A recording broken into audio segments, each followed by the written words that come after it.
Hello everyone.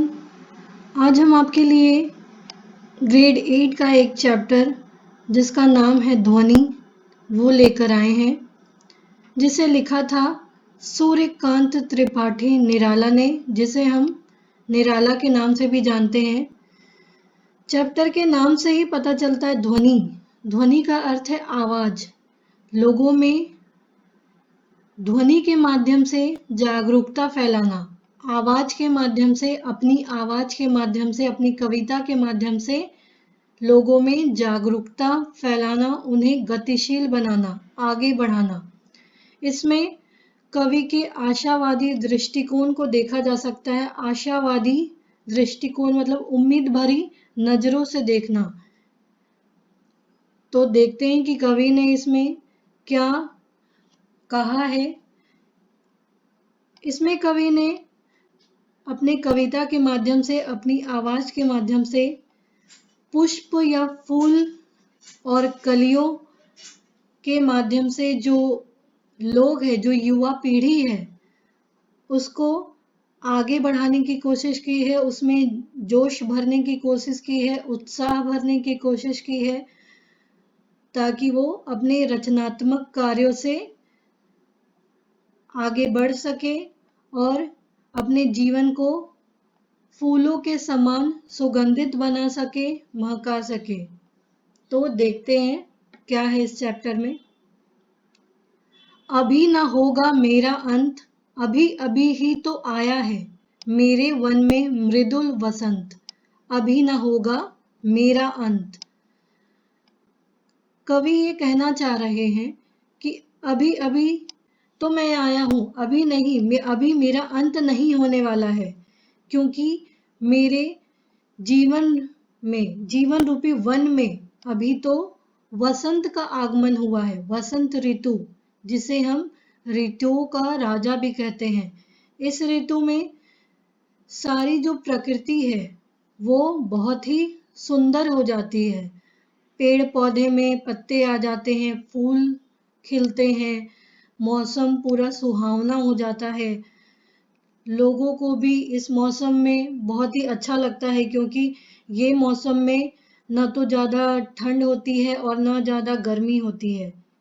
तो ये मौसम में लोगों को प्रकृति के माध्यम से बहुत ही अच्छा लगता है, क्योंकि हर तरफ हरा भरा पौधा, हरे भरे फूल, रंग बिरंगे फूल दिखेंगे तो वो मन को लुभाने वाले होते हैं। तो कवि कह रहे हैं कि अभी तो मेरे जीवन रूपी वन में वसंत ऋतु का आगमन हुआ है। अभी तो मैं लोगों को जोश भरने का, उनको आगे गतिशील बनाने का काम करने वाला हूं। तो अभी मेरा अंत नहीं होने वाला है।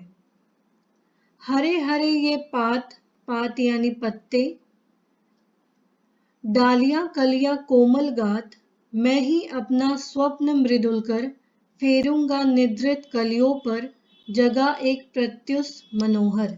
हरे हरे ये पात, हरे हरे ये पत्ते, अभी तो पौधे में हरे हरे पत्ते, डालियां, कलियां, सभी में फूल आने लगी है। पेड़ में हरे हरे पत्ते आने लगे हैं, डालियां और बढ़ने लगी हैं, कलियां खिलकर फूल बनने लगे हैं। इसे देखकर ऐसा लगता है मानो कि उसका शरीर पूरा कोमल हो गया है। जैसे आप गर्मी के मौसम में देखोगे कि कैसे पेड़ पौधे पूरे सूख जाते हैं, उतने हरे भरे नहीं रहते जितने वसंत ऋतु के मौसम में रहते हैं। तो उसे देखने से ऐसा लगता है मानो कि उसका शरीर है वो भी कोमल हो गया है। वसंत ऋतु फरवरी मार्च के महीने में आता है और इसमें बहुत सारे त्योहार भी होते हैं, जैसे कि शिवरात्रि हुई, बैसाखी हुई, होली हुई। ये सारे वसंत ऋतु में मनाए जाने वाले त्योहार होते हैं। तो उस ऋतु का अभी लेखक के, कवि के जीवन में, निराला जी के जीवन में आगमन हुआ है।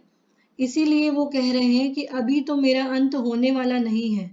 मैं ही अपना स्वप्न मृदुल कर, मैं ही अपना सपना क्या है वो कि अपने कोमल हाथों को, मृदुल मतलब कोमल, कर मतलब हाथ, अपने कोमल हाथों को फेरूंगा निद्रित कलियों पर, फेरूंगा सोए हुए कलियों पर। कलियों का कहने का मतलब है यहाँ की युवाओं पर, यहाँ के नई पीढ़ियों पर, अब ताकि जो वो नींद से सोए हुए हैं उनमें जो आलस है उनको कवि दूर कर सके, उनमें जो निराशा है कवि उनको दूर कर सके, और जगह एक प्रत्युष मनोहर, प्रत्युष सुबह प्रातःकाल जिसका अर्थ होता है, और उन्हें जगाकर एक नए सवेरे, मनोहर मतलब सुंदर, एक नए सवेरे, एक सुंदर सवेरे की ओर लेकर जाऊंगा, या एक नए सवेरे का संदेश दूंगा, ताकि वो भी अपने जीवन को रचनात्मक कार्यों के द्वारा सुंदर बना सके और अपने जीवन में फूलों की तरह महक बना सके अपने जीवन को, और रचनात्मक कार्यों से भी लोगों को भी प्रेरित कर सके। इसमें लेखक खुद ही आशा और उत्साह से भरे हुए हैं। वे खुद भी अपने आशा और उत्साह से भरकर रचनात्मक कार्यों को करना चाहते हैं, जिससे वो ज़्यादा से ज़्यादा लोगों को आगे बढ़ा सके, जागरूक कर सके, उनको गतिशील बना सके, उसमें ऊर्जा भर सके। तो इन सभी के माध्यम से कवि लोगों में, सोए हुए लोगों में अपने हाथ को फेर कर उन्हें एक नए सवेरे, एक सुंदर सवेरे की ओर बढ़ने का संदेश देते हैं। पुष्प पुष्प से तंद्रालस लालसा खींच लूंगा मैं, अपने नवजीवन का अमृत सहर्ष सींच दूंगा मैं। पुष्प पुष्प, फूलों से तंद्रालस, तंद्रालस मतलब नींद से अलसाए हुए, जो नींद में आलस होता है उसके लिए कवि यहाँ कह रहे हैं कि फूल फूल से, यानी जो नौ पीढ़ी है, जो नई पीढ़ी है, उसमें जो नींद से भरे हुए जो आलस है, जो आलसी है, वो आलसपन को मैं छीन लूंगा। ये मेरी इच्छा है, लालसा मतलब इच्छा है, ख्वाहिश है कि उन सभी फूलों से मैं आलस्य को छीन लूंगा। जो नई पीढ़ी है, युवा है, उनमें जो आलस भरा हुआ है, निराशा भरी हुई है, उसे मैं खींच लूंगा, ये मेरी इच्छा है। अपने नए जीवन का अमृत सहर्ष सींच दूंगा मैं। मेरे जो नए जीवन, नव जीवन की जो शुरुआत हुई है, जिसमें मिठास, अमृत का मतलब है मिठास, सहर्ष का मतलब है खुशी पूर्वक, सींच दूंगा मैं। तो उन नए पीढ़ियों में कवि अपने नए जीवन की मिठास को खुशी खुशी भरना चाहते हैं, जिससे वो और ऊर्जावान बने। द्वार दिखा दूंगा फिर उनको, है मेरे वे जहां अनंत, अभी ना होगा मेरा अंत। द्वार दिखा दूंगा, जो कवि खुद भी ऊर्जा और आशा से भरे हुए हैं, उत्साह से भरे हुए हैं, और वो फूलों को अपने जीवन का द्वार दिखा देना चाहते हैं। जो नई पीढ़ी है, युवा है, उनको उनके जीवन का द्वार, मार्ग दिखाना चाहते हैं, ताकि फूलों के समान, पुष्प के समान वो भी अपना जीवन को और महका सके, और बेहतर बना सके, और अच्छे कार्यों को आगे बढ़ा सके। तो इसीलिए कवि कहते हैं कि अभी तो उनके जीवन का अंत नहीं होने वाला है, अभी तो उनके जीवन में वसंत का आगमन हुआ है, तो अभी न होगा मेरा अंत। तो इसीलिए अभी उनका अंत नहीं होने वाला है। इस प्रकार से ये कविता में कवि ने, यानी सूर्यकांत जी ने, युवा पीढ़ी को ऊर्जावान बनाने की कोशिश की है। एक ध्वनि, एक आवाज के रूप में इसे प्रस्तुत किया गया है। अब इसके कुछ क्वेश्चन आंसर को देखते हैं। कवि को ऐसा विश्वास क्यों है कि उसका अंत अभी नहीं हुआ है? कवि को ऐसा विश्वास इसलिए होता है क्योंकि वो खुद भी निराश नहीं है, वो लोगों में आशा उत्साह भरना चाहते हैं। कवि खुद भी उत्साह से भरे हुए हैं, ऊर्जा से भरे हुए हैं और वो युवा पीढ़ी में भी यही काम करना चाहते हैं। उन्हें भी उत्साह से भरे हुए देखना चाहते हैं, रचनात्मक कार्यों को देखना चाहते हैं। और अभी तो उनके जीवन में वसंत ऋतु का आगमन हुआ है, जिससे वो और युवकों में ज़्यादा से ज़्यादा युवकों को उत्साहित कर सके और जैसे अनेक कामों को करना चाहते हैं और अपनी रचनाओं से और अपने कार्यों से सभी ओर खुशबू फैलाना चाहते हैं कवि। तो कवि का अंत अभी नहीं हुआ है, अभी उनको ये सारे कार्य भी करने हैं।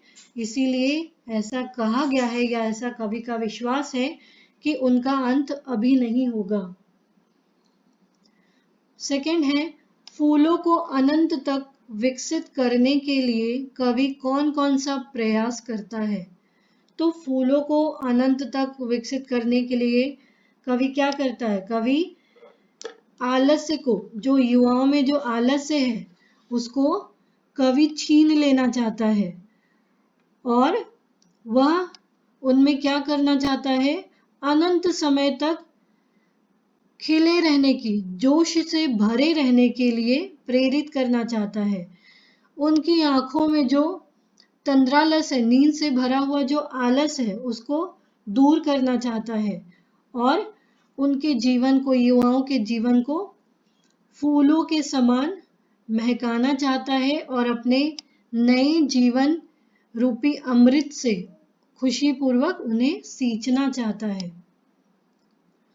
तीसरा है, कवि पुष्पों की तंद्रा और आलस से दूर हटाने के लिए क्या करना चाहता है? तो जैसा हमने अभी पढ़ा था पोयम में, कविता में, कि कवि पुष्पों की तंद्रा, नींद से भरे हुए आलस्य जो उनमें भरा हुआ है उसको दूर हटाने के लिए अपने कोमल हाथों को उन पर फेरना चाहते हैं, जिससे वो जागरूक हो सके, सचेत हो सके, उन सभी युवाओं में सकारात्मक कार्य को, काम को करने के लिए प्रेरित हो सके। वो अपने जीवन को सुंदर सुबह, सुंदर प्रातःकाल की तरह महका सके। वह उनको वसंत ऋतु की तरह, जैसे वसंत ऋतु में सुंदर सवेरा होता है, उसी तरह वसंत ऋतु के सुंदर सवेरे की तरह संदेश देना चाहते हैं। और ऐसा वो क्या उदाहरण देकर करते हैं? फूलों का उदाहरण देकर नवयुवक को खिलाना चाहते हैं और उनके सौंदर्य को, उनकी सुंदरता को और भी ज़्यादा मनोहर या सुंदर बनाना चाहते हैं और भी अच्छा बनाना चाहते हैं। फिर वसंत को ऋतुराज क्यों कहा जाता है?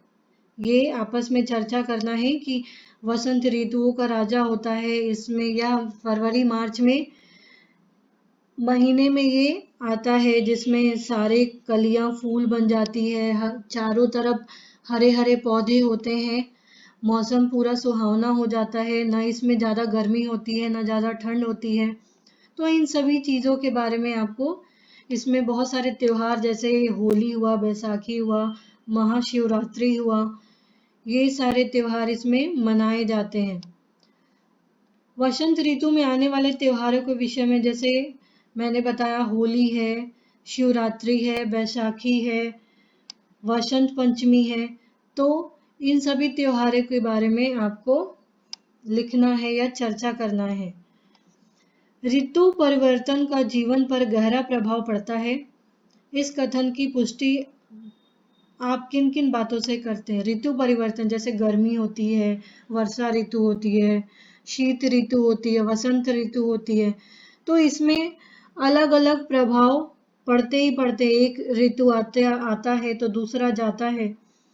तो इन सभी का प्रभाव जो है हमारे खान पान में भी पड़ता है, हमारे पहनावे में भी पड़ता है, हमारे जो कार्य होते हैं उनमें भी इनका फर्क होता है। जैसे ग्रीष्म ऋतु है, तो ग्रीष्म ऋतु में क्या होता है कि हम सब पसीने से भरे हुए होते हैं, जिससे हम हल्के वस्त्रों को पहनते हैं, जैसे कॉटन का वस्त्र हो, सूती वस्त्र। और जो हमारा खान पान है, जो खाने पीने का तरीका है, वो भी बदल जाता है। ज़्यादा से ज़्यादा हम पेय पदार्थों को, तरल पदार्थों को पीना ज़्यादा पसंद करते हैं, जैसे छाछ हुआ, लस्सी हुआ, ठंडा पानी हुआ, ये शिकंजी हुआ, ये सारी चीज़। वर्षा ऋतु में क्या होता है कि इस ऋतु में चारों ओर कीचड़ फैल जाता है। वातावरण में पानी के कारण, बारिश के कारण नमी फैली हुई रहती है, नमी और बढ़ जाती है। लेकिन इस ऋतु में रोग के फैलने की भी ज़्यादा संभावना होती है। शीत ऋतु में, जिसमें ठंड होती है, उसमें हमारा शरीर को कपा देने वाली ऋतु होती है ये, जिसमें हम स्वेटर पहनते हैं, कोट पहनते हैं, शॉल, ये सारी चीज़ें, वस्त्रों, ये सभी वस्त्रों का उपयोग करते हैं। ज़्यादा से ज़्यादा चाय, कॉफ़ी, दूध जो हमें गर्म प्रदान करे, गर्माहट प्रदान करे, ऐसी चीज़ों का हम सेवन करते हैं। फिर होती है वसंत ऋतु, जिसके बारे में अभी हमने पढ़ा कि इस ऋतु को तो ऋतुओं का राजा कहा जाता है। इसमें ना देखेंगे आप, ज़्यादा ठंड होती है, ना ज़्यादा गर्मी होती है। इसमें ये अगर हेल्थ के हिसाब से देखा जाए तो ये हेल्थ के हिसाब से भी बहुत अच्छी ऋतु होती है। और चारों तरफ जो प्रकृति का वातावरण होता है वो बहुत ही सुंदर दिखता है, और यह सब देखकर मन को भी बहुत अच्छा लगता है। तो इस प्रकार से आपका ये चैप्टर समाप्त होता है। उम्मीद है आपको ये चैप्टर समझ में आया होगा। प्लीज़ आप इस वीडियो को लाइक और सब्सक्राइब करना ना भूलें। Thank you.